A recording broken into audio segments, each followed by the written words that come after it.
आपल्या चॅनलवर सगळ्यांचं मनापासून स्वागत आहे। तर आता बघा, अधिक महिना सुरू आहे। अधिक महिना हा पुरुषोत्तम मास म्हणून ओळखला जातो आणि उद्या गुरुवारी आहे अधिक महिन्यातील एकादशी। उद्याची एकादशी कमला एकादशी आहे आणि बघा, अधिक महिन्यामध्ये ही एकादशी आलेली आहे, त्यामुळे या एकादशीला सुवर्ण योग जुळून येत आहे। कारण अधिक महिना हा देखील विष्णूंना समर्पित असा महिना आहे। या अधिक महिन्यामध्ये विष्णूंची सेवा करण्याला विशेष महत्त्व दिले गेलेले आहे आणि एकादशी ही तिथी देखील विष्णूंना समर्पित असते। त्यामुळे अधिक महिन्यामध्ये आलेली ही एकादशी तिथी म्हणजे दुग्ध शर्करा योगच समजावी लागेल। म्हणूनच उद्या प्रत्येकाने दीपदान हे करायचं आहे। उद्या या विशिष्ट ठिकाणी जर तुम्ही दिवा प्रज्वलित केला तर त्याचं अखंड पुण्य आपल्याला मिळत राहतं। त्यामुळे सर्वांनी हे लक्षात ठेवायचं आहे। उद्याची कमला एकादशी जी आहे, जी अधिक महिन्यामध्ये आलेली आहे, त्यामुळे या एकादशीचं महत्त्व आणखीनच वाढलेलं आहे। त्यामुळे बघा, या एकादशीला या विशिष्ट ठिकाणी तुम्ही न विसरता दिवा प्रज्वलित करायचा आहे। सर्वांनाच माहीत आहे की अधिक महिन्यामध्ये दीपदानाला विशेष महत्त्व दिले गेलेले आहे। पुराणांमध्ये दीपदानाची महती सांगितलेली आहे। जो कोणी व्यक्ती अधिक मासामध्ये दीपदान करेल त्या व्यक्तीवर विष्णूंची आणि माता लक्ष्मीची कृपाछाया नेहमी राहील। त्याचबरोबर त्या व्यक्तीच्या आयुष्यातील दारिद्र्य हे कायमस्वरूपी नष्ट होईल असे सांगितले गेलेले आहे। त्यामुळे बघा, अधिक महिन्यामध्ये आपल्याला या विशिष्ट ठिकाणी दीपदान करायचं आहे। अधिक महिन्यामध्ये दीपदानाला विशेष महत्त्व दिले गेलेले आहे। जर या अधिक महिन्यामध्ये आपण दीपदान केले तर आपल्या वजना एवढे सोने दान केल्याचे पुण्य देखील आपल्याला प्राप्त होते असे देखील पुराणांमध्ये सांगितलेले आहे। त्यामुळे बघा, उद्याच्या कमला एकादशी दिवशी जी अधिक महिन्यामध्ये आलेली एकादशी आहे, त्यामुळे या एकादशीला नक्कीच तुम्ही या विशिष्ट ठिकाणावरती दिवा लावायचा आहे। बघा, विशिष्ट तिथी दिवशी जर तुम्ही विशिष्ट ठिकाणावर जर दीप प्रज्वलित केलं, दीपदान केलं तर त्याचे अखंड पुण्य आपल्याला मिळत राहते। यामुळे बघा, भविष्यामध्ये आपली जी काही प्रगतीचे दरवाजे आहेत तर ते खुले होतात।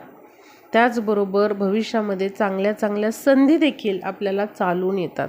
बऱ्याच वेळेला असं होतं की आपण जे काम करत आहोत तर त्यामध्ये आपल्याला यश मिळत नाही। त्यामुळे आपल्या अनेक भविष्यामधले चांगले चांगले काही उपाययोजना असतात, त्यानुसार आपण काम करणार असतो। पण बघा, आपला वाईट काळ सुरू असल्यामुळे आपल्याला त्या दृष्टीने आपण विचार करत नाही, सकारात्मक विचार आपल्या डोक्यामध्ये येत नाही। पण बघा, या विशिष्ट तिथी दिवशी केलेल्या काही गोष्टी नक्कीच आपल्याला यशाच्या मार्गावर घेऊन जातात। आपल्याला कधीच मनामध्ये या सकारात्मक गोष्टी आलेल्या नसतात, पण या विशिष्ट गोष्टी जर आपण विशिष्ट तिथींदिवशी केल्या तर अशा सकारात्मक गोष्टी आपल्या डोक्यामध्ये येतात। कुठून तरी कोणाच्या तरी मार्फत त्या आपल्याला कळतात आणि आपल्या प्रगतीचे दरवाजे हे खुले होतात आणि त्यानुसार आपली प्रगती व्हायला सुरुवात होते। यालाच तर यशाचा मार्ग म्हणतात किंवा प्रगतीचा मार्ग म्हणतात। त्यामुळेच बघा, आपल्या आयुष्यामध्ये आपल्या येणाऱ्या वर्षामध्ये किंवा येणाऱ्या काळामध्ये आपल्या प्रगतीचे दरवाजे हे खुले व्हावेत, अनेक सकारात्मक गोष्टी आपल्या वाट्याला याव्यात, आपल्या कुटुंबाची भरभराट व्हावी, आपल्या मुलांची भरभराट व्हावी, आपल्या पतीची भरभराट व्हावी, आपल्या स्वतःची भरभराट व्हावी, यासाठी बघा, उद्याच्या एकादशी दिवशी आपल्याला या विशिष्ट ठिकाणावरती हा दिवा प्रज्वलित करायचा आहे। बघा, या अधिक महिन्यामध्ये जरी तुम्हाला कोणतीच सेवा जमलेली नाही किंवा ते तुम्हाला करणं शक्य नाही आहे, नोकरी व्यवसायामुळे, लहान मुलांमुळे तुम्हाला नाही ते शक्य, तर बघा, तुम्ही निराश व्हायची काहीच कारण नाही। उद्याच्या एकादशी दिवशी तुम्ही ही गोष्ट नक्की करा। या ठिकाणी वेळात वेळ काढून तुम्ही दिवा जो आहे तर तो प्रज्वलित करा। बघा, या संपूर्ण अधिक महिन्याचं पुण्य आपल्याला प्राप्त होतं, कारण एकादशी ही तिथी विष्णूंना समर्पित आहे आणि अधिक महिना हा देखील पुरुषोत्तम मास आहे, म्हणजेच विष्णूंची सेवा करण्यासाठी हा महिना अतिशय योग्य मानला जातो. अधिक महिन्याचे स्वामी विष्णू आहेत, त्यामुळे बघा अशा पद्धतीने अधिक महिन्यातील या एकादशी दिवशी असा हा दिवा प्रज्वलित केल्याने त्याचं अखंड पुण्य आपल्याला मिळतं आणि अधिक महिन्याचं जे पुण्यफळ आहे ते देखील प्राप्त होतं. आणि विशेष म्हणजे अधिक महिना हा दरवर्षी येत नाही, तर तो 3 वर्षांनंतर येत असतो, म्हणूनच या अधिक महिन्याला विशेष महत्त्व देण्यात आलेलं आहे. दीपदानाचं अधिक महिन्यामध्ये विशेष महत्त्व आहे, हे सगळ्यांना कळलं आहे. जावयांना आणि लेकीला देखील या महिन्यामध्ये दीपदान केलं जातं. दिव्यांचं दान हे आवर्जून केलं जातं. त्याचबरोबर या अधिक महिन्यामध्ये 33 दिव्यांचं दान देखील करण्याला विशेष महत्त्व आहे. हे दिव्यांचं दान तुम्ही विष्णूंच्या मंदिरामध्ये जाऊन तिथे करू शकता किंवा वाहत्या नदीमध्ये देखील तुम्ही दीपदान हे करू शकता. तर अशा पद्धतीने आपल्याला दीपदानाचं महत्त्व हे माहीतच आहे. आता बघा हा अधिक महिना सुरू आहे. बऱ्याच जणांना याच्यातील सेवा ज्या आहेत तर त्या करणं शक्य झालेलं आहे, बऱ्याच जणांना नसेल करणं शक्य. तर आधी मी तुम्हाला थोडक्यात माहिती सांगते. उद्या अधिक महिन्यातील एकादशी आहे, त्यामुळे उद्याच्या दिवशी तुम्ही नक्कीच विष्णू सहस्त्रनामावली किंवा व्यंकटेश स्तोत्राचं पठण हे करायचं आहे. जरी तुम्हाला याच्या आधी कधीच सेवा जमलेली नाही तरी देखील उद्याच्या एकादशीला तुम्ही या गोष्टी न विसरता करा. त्याचबरोबर देवघरामध्ये जी बाळकृष्णाची मूर्ती आहे किंवा विष्णूंची मूर्ती आहे तर त्यांना तुम्ही 11 तुळशीची पानं अर्पण करायची आहेत. तुळशीची पानं तुम्ही आजच तोडून ठेवायची आहेत किंवा विकत आणली उद्या तरी चालेल आणि ती तुम्हाला ओम नमो भगवते वासुदेवाय नमः या मंत्राचा जप करत विष्णूंना अर्पण करायचे आहेत किंवा तुम्ही श्रीकृष्णाच्या मूर्तीला अर्पण करू शकता. श्रीकृष्ण म्हणजेच विष्णूंचे 8वे रूप आहे. तर या सेवा आपल्याला करायच्या आहेत. त्यानंतर बघा विष्णूंना प्रिय असलेली हळद जी आहे तर हळदीचे उपाय देखील उद्या एकादशी दिवशी अवश्य करा. उपाय म्हणजे काय, एक 3-4 गोष्टी तुम्ही नक्की करा एकादशीच्या दिवशी. बघा नक्कीच या गोष्टी लाभदायक ठरतात. पहिली गोष्ट म्हणजे अंघोळीच्या पाण्यामध्ये चिमूटभर हळद टाकायला विसरू नका. चिमूटभर हळद टाकून अशा हळदीच्या पाण्याने एकादशीच्या दिवशी जर आपण अंघोळ केली तर आपले जे गुरुग्रह आहे तर तो मजबूत होतो आणि आर्थिक स्थिती जी आहे तर ते आपली हळूहळू मजबूत व्हायला सुरुवात होते. त्यानंतर आपल्या उंबरठ्याला हळदीचं लेपन करायला विसरू नका. अधिक महिन्यातील उद्या एकादशी आहे, त्यामुळे हळदीचं लेपन उंबरठ्याला नक्की सर्वांनी करायचं आहे. मुख्य दरवाजावरती हळदीने स्वस्तिक काढायचं आहे आपल्याला. तर या गोष्टी तुम्ही न विसरता करा. 2-3च गोष्टी आहेत, पण एकादशी दिवशी आणि विशेष म्हणजे अधिक महिन्यामधली एकादशी आहे, त्यामुळे हळदीचे उपाय तुम्ही न विसरता करायचे आहेत. आता बघूया आपल्याला उद्या एकादशी दिवशी दिवा हा कुठे प्रज्वलित करायचा आहे. तर सगळ्यात महत्त्वाचं बघा, सगळ्यांनी उद्या देवपूजा करायची आहे. नित्य देवपूजा करून दिवा प्रज्वलित करायचा आहे देवघरातल्या आपल्या. त्यानंतर संध्याकाळी उद्या तुळशीसमोर न विसरता दिवा प्रज्वलित करा. तुळस ही विष्णुप्रिय आहे, विष्णूंना अतिशय प्रिय आहे.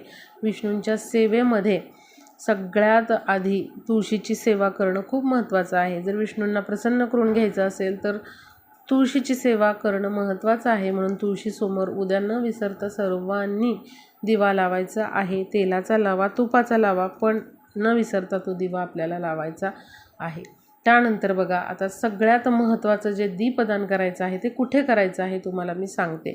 तर बघा तुम्हाला काय करायचं आहे, कणकेचा दिवा घ्यायचा आहे किंवा मग तुम्ही मातीचा दिवा घेऊ शकता. कणकेचा दिवा नेणार असाल त्यामध्ये मीठ टाकू नका, फक्त थोडीशी हळद टाका आणि अशा पद्धतीने आपल्याला तो दिवा मध्यम आकाराचा बनवायचा आहे. किंवा तुम्ही मातीचा दिवा घेऊ शकता. मातीचा दिवा घेत असताना वापरलेला नसावा याची काळजी घ्या. तो दिवा नवीन असावा असा दिवा घेऊन जायचं आहे तुम्हाला. त्यामध्ये वात टाकायची आहे, जोड वात टाकायची आहे आपल्याला. देवांसाठी जोडवात वापरली जाते आणि त्यामध्ये आपल्याला तेल टाकायचं आहे. तिळाचं तेल नसेल तर कोणतंही तेल तुम्ही वापरू शकता. तर अशा पद्धतीने हा दिवा वात घ्यायची आहे आणि आपल्याला जायचं आहे पिंपळाच्या झाडाजवळ. जिथे कुठे पिंपळाचं झाड आहे तर तिथे तुम्ही जायचं आहे. तिथे तुम्हाला असा हा दिवा प्रज्वलित करायचा आहे. थोडेसे खाली तिथे तीळ ठेवायचे आहेत, त्यावरती हा दिवा प्रज्वलित करायचा आहे तुम्हाला. त्यामध्ये जोडवात तुम्ही टाकू शकता किंवा मग तुम्ही त्यामध्ये फुलवात टाकू शकता. जर तूप वापरणार असाल तर फुलवात त्यामध्ये टाकू शकता. तेल वापरणार असाल तर तुम्ही साधी वात जी आहे जोडवात तर ती टाकायची आहे. तर अशा पद्धतीने पिंपळाच्या झाडासमोर आपल्याला तिथे दिवा प्रज्वलित करायचा आहे.